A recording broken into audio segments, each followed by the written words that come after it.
Mas eu queria aproveitar e já chamar o nosso Otávio Guedes para jogar. Karina, desculpa, eu não queria fazer isso na sua manhã de terça-feira, mas eu vou jogar o Otávio Guedes no seu colo.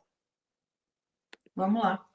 Havia uma prova material objetiva contra o José Dirceu, concorda comigo? Não tinha um e-mail dele mandando pagar, não tinha um documento dele com uma planilha, nada, não tinha uma prova material objetiva. Mas ele foi condenado pelo que chamaram teoria do domínio do fato. A galera tá espumando para querer achar todos os subterfúgios e os pretextos legais. E eu vou falar uma coisa para você, tá? Durante a época do Mensalão, a esquerda trouxe a teoria do domínio do fato para implicar o José Dirceu. E eles usavam essa alegação de que ele não sabia, ele não tinha como... ele não tinha provas materiais de que ele sabia ou tinha ciência dos ilícitos que aconteciam. Mas nenhum dos ilícitos poderiam acontecer sem a intervenção direta dele. Aí agora que fica a pergunta, Karina Michelin, mesmo com Otávio Guedes se esforçando para fazer um trabalho de interpretação analógica do direito, onde que ele está errando aqui? Porque até onde eu sei, não houve atos ilícitos, né? O que está acontecendo aqui é uma galera, né, sendo escancarada por meio de um processo cheio de vazamentos que tramita no gabinete do Alexandre de Moraes, onde esses vazamentos, que são feitos de propósito, né, a conta-gotas, eles vão evidenciando que estava todo mundo puto com o quê, Karina? Com os abusos do Supremo Tribunal Federal e tentando entender como resolver os abusos do STF. Exatamente isso, exatamente isso. Por isso que eu falo que a gente tem que fazer um revisionismo e a gente voltar no tempo, porque se a gente está aqui hoje, nessa circunstância e nessa conjuntura, é graças à Lava Jato. Na verdade, a Lava Jato foi colocada para baixo do tapete justamente por isso, porque chegou a um ponto que os grandes, até mesmo os ministros, que hoje são ministros, né, aí Dias Toffoli e tantas outras pessoas, estavam envolvidas diretamente nesse conluio entre empreiteiras e tantas empresas que estavam usando e dando propinas milionárias, bilionárias a governos, a personagens aí do governo, para poder ter as suas licitações aprovadas. Ou seja, acordos ilícitos, completamente ilícitos. Agora, essa questão de comparar a Lava Jato com essa questão de golpe de Estado, que é algo completamente incabível, não tem nenhuma régua de comparação entre uma coisa ou outra, até porque a Lava Jato, de fato, ela existiu. Embora eles queiram colocar para baixo do tapete e dizer que não existiu, mas ela existiu. Existiram delações, existiram provas, inclusive estão acontecendo ainda processos em vários países do mundo para pessoas que estão envolvidas nisso estão sendo condenadas, né? Nós tivemos vários casos agora de condenação. Agora, a questão aqui é que essas pessoas elas usam critérios adaptados somente para suas conveniências e ocasiões, que é o que o Otávio está fazendo. Então, quando você quer comparar determinadas situações que não são comparáveis para justificar o má fé e desonestidade intelectual, porque isso não faz o jornalismo. O jornalismo tem que trazer a régua dos fatos, a régua das evidências que nós temos até hoje publicadas oficialmente através da mídia, através de todos os artigos que foram feitos, entrevistas, delações, ter uma base concreta do que nós estamos falando. Agora, essa questão do golpe de Estado não passa de uma nuvem de fumaça para ocultar exatamente o cerne da questão. E qual é o cerne da questão? É a onda de corrupção que está impregnada na mais alta cúpula da nossa Corte Suprema. Que aqui nós temos várias declarações, várias acusações que deveriam ser investigadas, mas quando uma Suprema Corte, que é o seu papel investigar essas pessoas, sim, do alto escalão, que ali eles têm o poder de investigar ministros, entre eles, né, investigação, que é o que deveria ser feito e é previsto de acordo com a Constituição, não está sendo feito. Por quê? Porque eles estão completamente organizados e completamente fechados nessa trama. Eles estão se protegendo, esses ministros estão se protegendo entre eles de todo o escândalo de corrupção do qual muitos deles estão envolvidos. E aí, o que eles trazem? Vamos trazer essa cortina de fumaça, que foi o 8 de janeiro, que está todo mundo cansado de ouvir isso, que não se configura golpe. Isso já virou uma coisa, uma retórica completamente cansativa de ficar ouvindo sobre isso, até porque provas até aqui nós não tivemos concretas. O que nós temos são fofocas, o que nós temos é uma colcha de retalhos que está sendo costurada de acordo com o seu mentor. Isso é o que nós temos hoje. Essa é a análise que nós temos que fazer fria e calculista, deixando de lado toda a ideologia e trazendo para o debate uma racionalidade que seja justa. E é isso que não está acontecendo. Agora, crimes aqui são outros piores, muito mais graves, que estão sendo ocultados nesse momento. E é ali que nós temos que chegar. Só que quando nós chegamos numa ditadura de uma Suprema Corte, numa juristocracia, que é onde nós estamos vivendo hoje, não temos mais a quem recorrer. Mas eles estão num sistema protecionista entre eles para se protegerem e usando da arma mais poderosa e ilegal que não poderia estar acontecendo, que é o famoso lawfare. Muito importante a intervenção da Karina. Queria aproveitar e dar bom dia para o Adrilho Jorge. Bom dia, Adrilinho. Como é que você está? Bom dia, Flor do Dia. Bom dia, Paulo Conco, meu militar favorito. Bom dia, Karine. Bom dia, Marco Antônio. Adriles, eu quero arrancar o seu nariz e colocá-lo numa solução de ora pro nobis, para acabar com a sua rinite de uma vez por todas. O que eu posso fazer? A natureza me fez belo, saudável, me fez inteligente, mas me deu uma rinite. Qualquer coisa. Ou você tem que passar um aspirador de pó no seu apartamento. Cogos. Não, rinite em qualquer lugar. Convido o Boulos para visitar o seu apartamento aí, ó. Aliás, eu não cheiro cocaína, não. Já entra sem ser convidado mesmo. Não cheiro nada. Adriles, segura, peão, segura. 10h20 da manhã. Cogos, a Karina falou uma coisa que eu acho fenomenal e que a gente precisa sim atentar.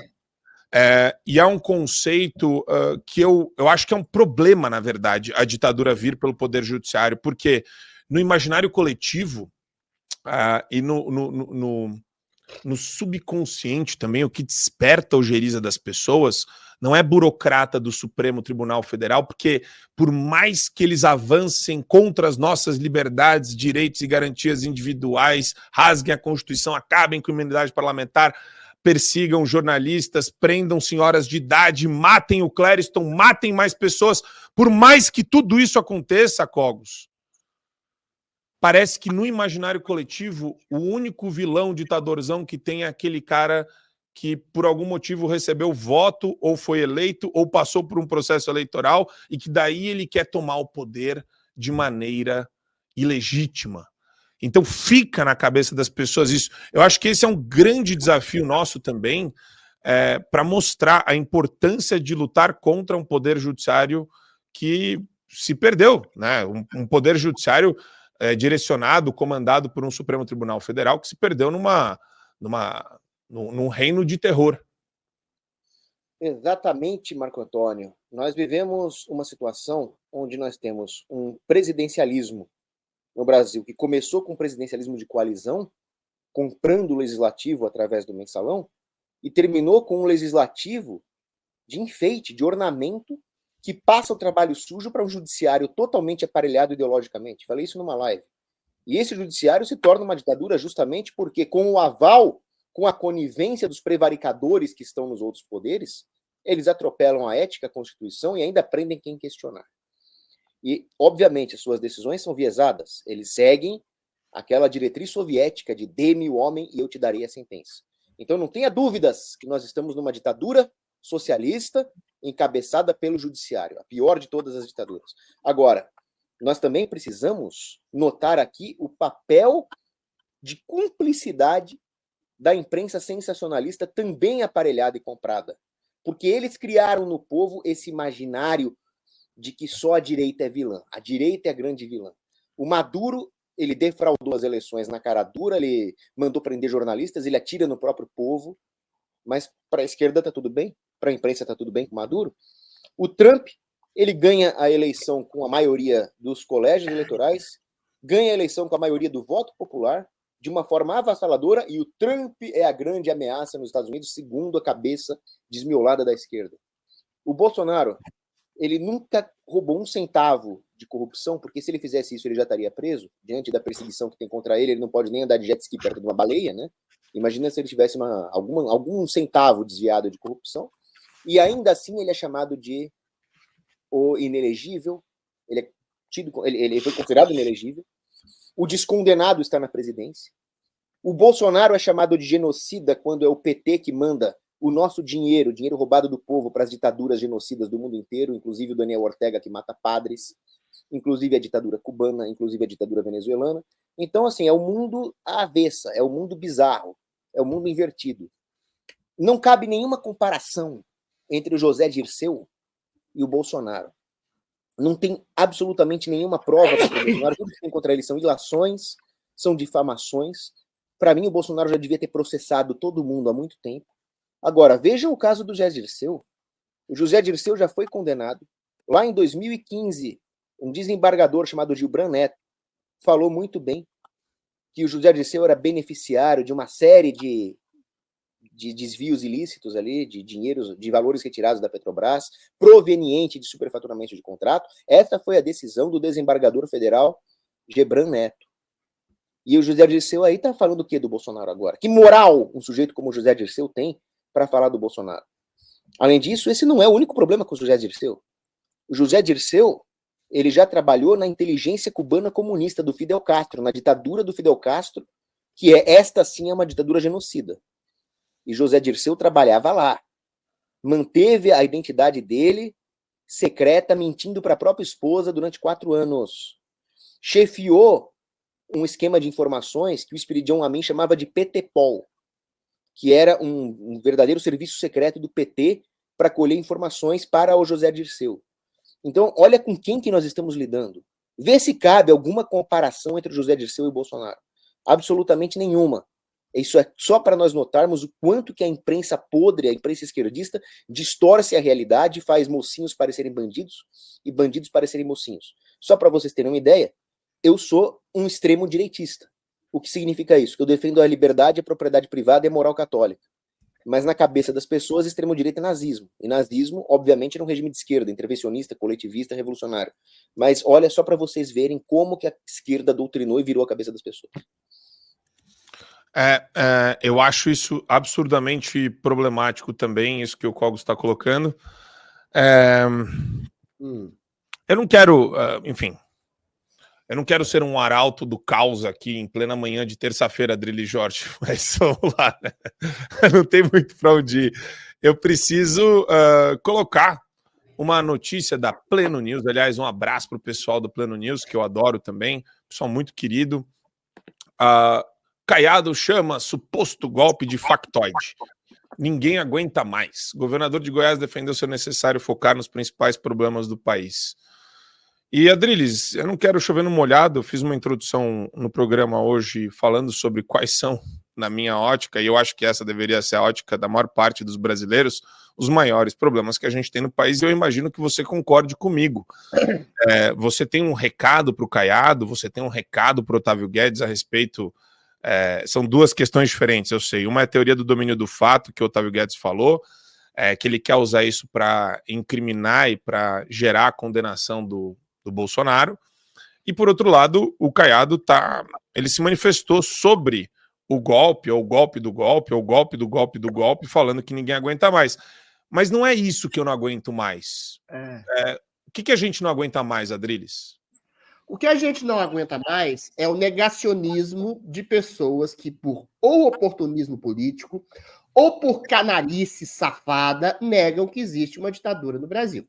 O Otávio Guedes projeta no Bolsonaro o golpe que foi dado pelo próprio Supremo Tribunal Federal.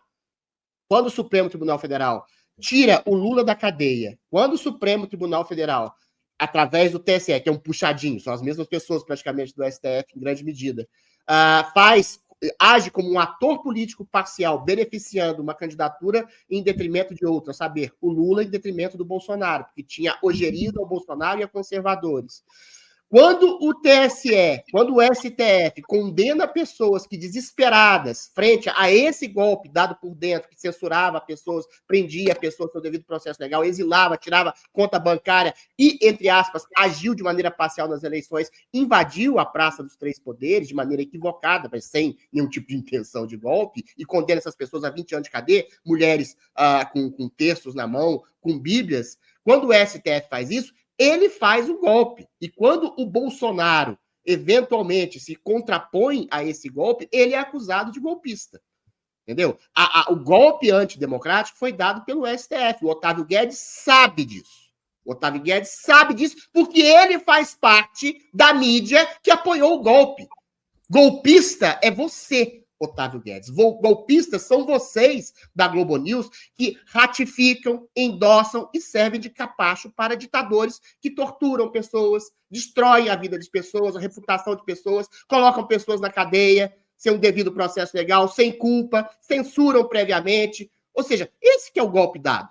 Agora, o Caiado é outro problema. O Caiado tem oportunismo político. Eles estão falando de golpe para fazer uma tática diversionista dos problemas reais do país, a necessidade de uma reforma administrativa, ou coisa do tipo. Não é nada disso. O Caiado sabe que não é nada disso. O Caiado sabe que você tem uma ditadura no país. O Caiado teve aqui nesse programa e, eventualmente, disse da possibilidade de uma anistia para todo mundo. A gente não tem anistia por quê? A anistia seria uma coisa, um eufemismo, e que eles não vão dar. O Centrão no Congresso Nacional não vai dar, porque o Centrão vai onde o poder está. O STF falou que não vai dar, vai barrar mesmo. E quem manda é o STF. Então o Caiado está fazendo isso para ser candidato à presidência da República e para se contrapor também ao Bolsonaro, dizendo que isso tudo é fumaça, é firula. Não, Caiado. Tem gente presa, tem gente morrendo na cadeia, tem gente que tem negado até tratamento de câncer porque tem que usar tornozeleira eletrônica, tem gente que morreu na cadeia. O buraco é muito mais embaixo do que um diversionismo do governo para não aprovar a reforma administrativa. Então, é vergonhosa também a atitude do Caiado. É omissa, é um tanto quanto covarde. Quanto é omissa e covarde a atitude do Tarcísio Gomes de Freitas, quanto é omissa e covarde a atitude de todos os governadores e senadores e deputados de direita que não negam que existe um problema de uma ditadura brutal no Brasil e não entabulam o processo de impeachment do senhor Alexandre de Moraes. Então, a gente está num momento em que se unem oportunistas políticos, que ou para puxar saco do governo, ou para se colocarem, se projetarem como candidatos contra o Bolsonaro e contra o Lula, e canalhas absolutos, que são jornalistas que fizeram parte e fazem parte desse golpe continuado para manter uma ditadura no poder. Ou seja, Otávio Guedes e o próprio Caiado e outros tantos governadores e jornalistas se unem na mesma missão, o negacionismo da ditadura por interesses próprios. E esse negacionismo é o que deixa a gente mais preocupado, Karina e Cogos, porque a gente parece o que o Tarcísio falou na live que ele deu lá para aquele podcast Dois Irmãos. Somos emocionados demais. Então, eu posso ser considerado emocionado demais, porque o meu problema é a prisão da dona Jupira, de 70 anos, da dona Iraci, que tem câncer. Eu sou emocionado demais porque não existe mais imunidade parlamentar, não existe mais a tribuna, não existe mais a possibilidade de você criticar agentes públicos, porque eles estão transformando isso em crimes de injúria, calúnia, difamação pelo parlamentar no exercício da sua função dentro da Casa Legislativa. É isso mesmo?